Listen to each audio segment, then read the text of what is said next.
Mosquito eradication stepped up on Changchao after 2 islanders were infected with dengue virus of different types. Government considers subsidizing employers as part of a plan to extend the statutory maternity leave. And Malaysian leader Mahathir Mohamad meets Chinese leaders on his visit to Beijing.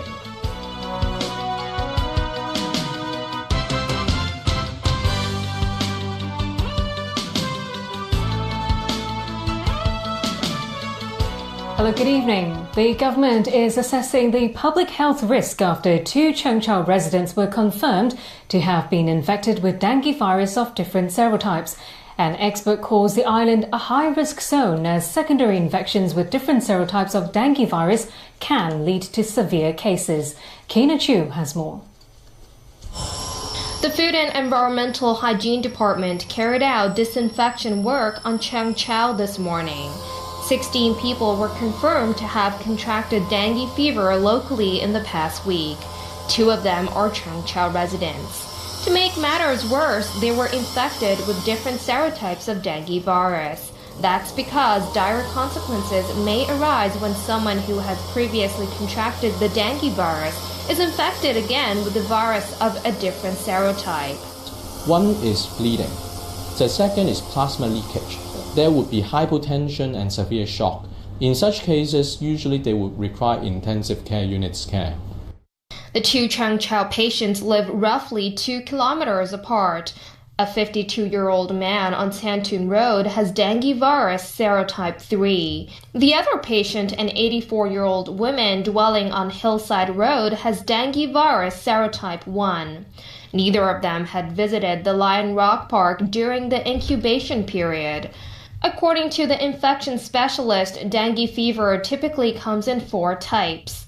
First-time infections will normally lead to fevers and headaches. Upon recovery, serotype-specific antibodies are produced in the patient's body.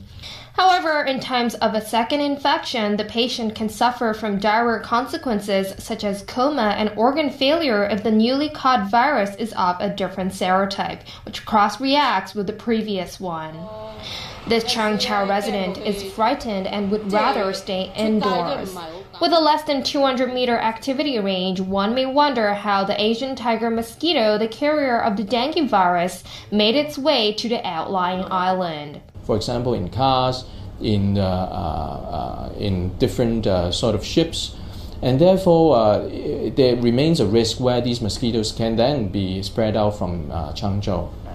Wong Ka-heng, controller of the Center of Health Protection, doesn't rule out the possibility of new cases of dengue fever. He again advised citizens to take proper precautions.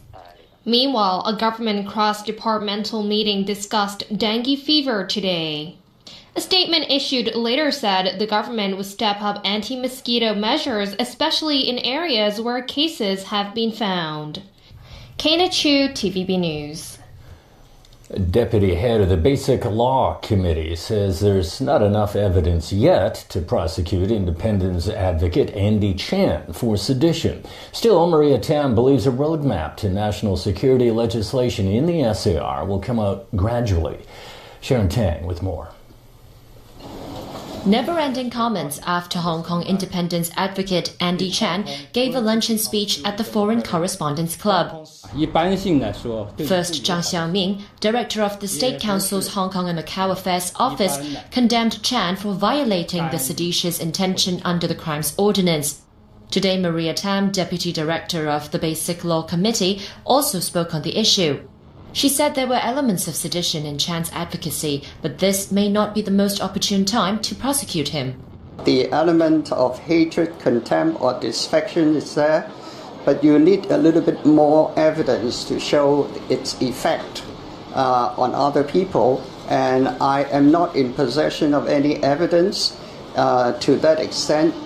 Andy Chan is also expected to send a reply to the government before September 4th to explain why his party shouldn't be banned. Tam said the authorities should first manage the case using the society's ordinance.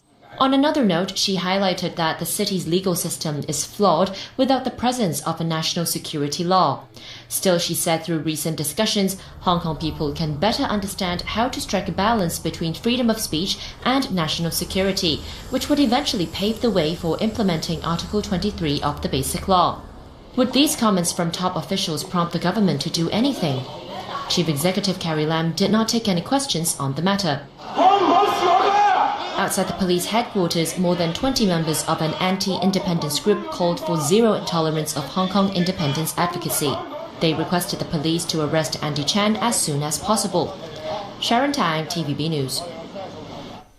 Hong Kong may be turning to longtime competitor Singapore for a lesson in maternity leave. Authorities are considering to help employers pay working mothers so they can take up to 14 weeks off work instead of the current statutory maternity leave of 10 weeks. That my government would be pro-child, pro-family, pro-work and pro-user. Chief Executive Carrie Lam pledged to enhance maternity leave in her maiden policy address last October. Almost a year on, paid maternity leave still stands at 10 weeks, 4 weeks less than what the International Labour Organization recommends. According to ILO, 98 countries provide at least 14 weeks paid maternity leave. Here in Asia, Vietnam leads with 6 months leave, Mongolia 120 days, Bangladesh and Singapore both provide 16 weeks. We are examining the lessons that we can learn from other countries where the government will pay part of the cost in maternity leave. How much? He didn't say. He did reference Singapore's practice of financing employers as the authorities plan to finish a review on extending the city's maternity leave. The island state will pay as much as 20,000 Singapore dollars, roughly 114,000 Hong Kong dollars, to cover for a worker during her first or second maternity leave. That subsidy will double to cover all 16 weeks for a working mother who applied to take her third maternity leave. This mother only has positive things to say if Hong Kong extends maternity leave, but suspects bosses may complain. Lawmaker Felix Chung of the textile sector doesn't see why business owners should shoulder extra costs for a policy the government wants to pursue. Malaysia has suspended multi-billion US dollar Chinese-funded construction projects after its Prime Minister Mahathir Mohamad met Premier Li Keqiang in Beijing this morning. Mahathir, who's on a 5-day visit to China, also spoke with President Xi Jinping this afternoon. This was the 93-year-old's first trip to China since returning to power in May. Jeff Tang reports.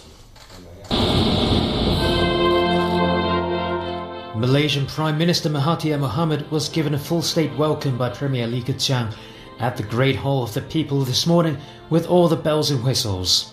The pair held talks and vowed to uphold free trade. They then oversaw the signing of documents marking out further bilateral cooperation. The deals include a bilateral currency swap and China's imports of palm oil, rubber and durian. Glad to hear the response by the Chinese government that China will import more from Malaysia, especially the palm oil, and also, of course, it must be price sensitive. We understand that. We hope also to get China to understand the problems being faced by Malaysia today, and I hope that China, and I believe that China will look sympathetically towards a problem that we have to resolve and perhaps help us in resolving some of our internal fiscal problems. Li said the deal signed today will send a message that the two countries would remain friendly to each other in the long term. Mahathir, a vocal critic of large-scale investment in Malaysia backed by loans from Beijing, has blamed his predecessor Najib Razak for his country's ballooning debt. Malaysia is struggling to repay the huge sums borrowed by the administration of Najib, who faces corruption charges over the alleged swindling of funds from State Fund 1MDB.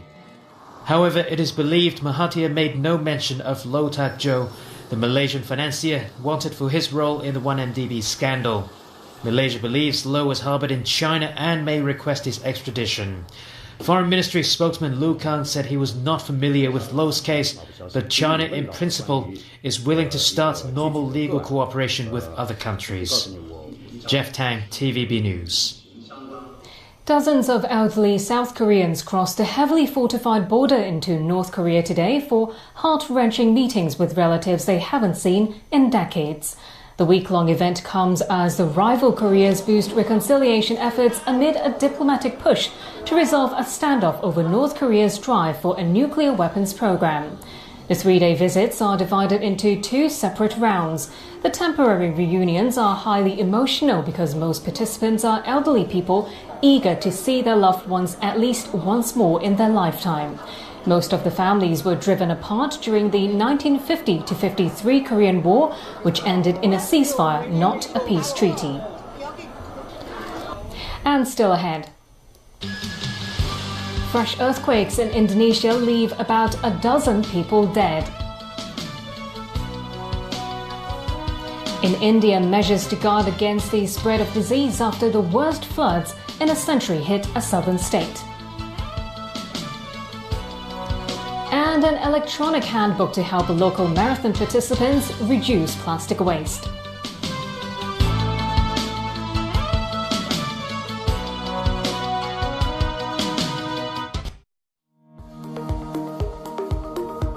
大家好，上半年債券市場一方面受住加息拖累，而另一方面就受惠返避險需求上升。市場嘅共識係聯儲局今年將會再度加息2次，而新興市場嘅美元政府債相關嘅收率仍然具有吸引力。至於浮息債券方面，亦都有望抗衡返加息帶嚟嘅影響。想知更多，可以睇返渣打嘅詳盡分析。Standard Chartered, here for good.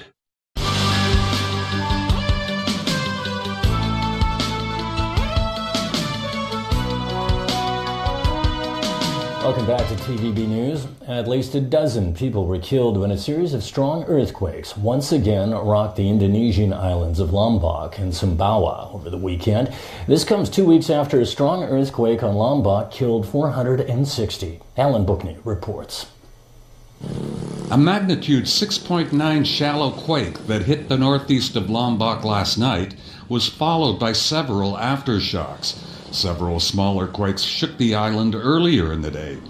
More than 1,800 houses were damaged, at least half of them reduced to rubble. The swarm of quakes caused panic, but many people were already staying in tents following the August 5th tremor. Hundreds of thousands have been left homeless. This man says he and his family finally went back home after living in a tent following the August 5th quake, but now they're back in tents again. Tremors were also felt on the nearby island of Bali. This couple was showing damage caused by the August 5th earthquake when the latest tremors started. This tourist to Bali says he's afraid to stay inside his hotel room. The quakes caused power outages and landslides, and authorities were warning people to avoid mountain slopes and weakened buildings. Authorities in India's Kerala state are fearing an outbreak of disease among some 725,000 people crammed into relief camps because of heavy flooding in the region.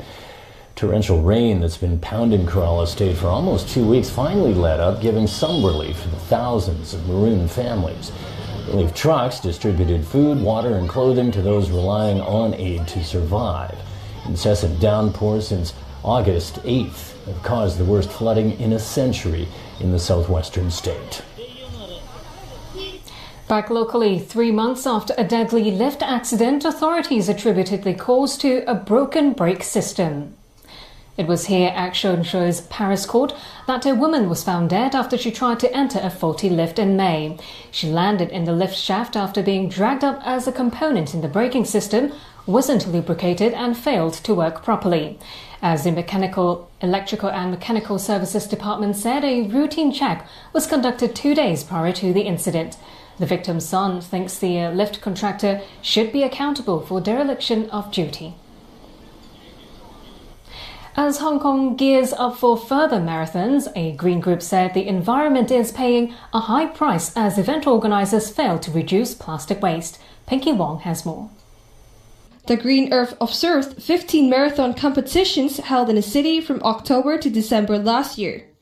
They concluded that most organizers have low environmental awareness, as 80% of them distributed plastic bottled water, generating over 40,000 plastic bottle waste. But this runner says most participants do want to protect the environment. The environment is our playground, especially the trail runners. They would like to run in outdoor. Then if we don't have a proper environment to run, or you see litters on the trail, then you will feel very uncomfortable, and then you feel sad. That's because the group found that most organizers do not provide enough means for recycling. So what can organizers do? The group suggests they reduce waste at source. One organizer thinks participants who run at events value environmental protection as much as their health. It's a kind of environmental issues. We think that the participants will support us. We need to educate them. We need to tell them what the reason behind of our initiatives. The group has prepared an electronic handbook to help organizers reduce waste like these. Lists of green groups and recyclers are also provided to facilitate organizers to go greener at marathon events. Pinky Wong, TVB News. And that's the news. Good night.